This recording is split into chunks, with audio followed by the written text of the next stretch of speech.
my neighbors here would see me in the garden and say, "Where'd you learn to do all that?" And I'd say, "Well, my grandfathers were the ones that gave me the example, and I'm the one that took it the next step and learned some more of the science behind the gardening and how fertilizer works and how the soil is actually a living thing and it creates the crops." Anybody could go on the web and learn how to do all that stuff. But having seen somebody who relied on that for their everyday, day-to-day existence, the way my grandparents did, I think it's much more meaningful.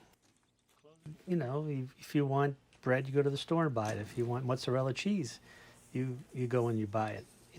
I found it really fascinating that I could make my own bread. I found it really fascinating that I could buy raw milk and make my own mozzarella cheese. An example was set for me that I can look back on to say, yeah, I can try that. My mother's father, who was a farmer in Italy, or tenant farmer, and came over here and became a coal miner. He always had a garden in our backyard.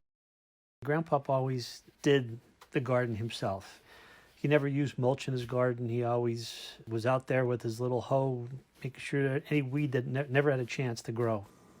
Then as he got older and I moved out of the house, away from school, started my first job, I would come home in the spring and dig the garden for him. So we'd get out the spade fork and he would save that digging for me to come home so that we could do that together.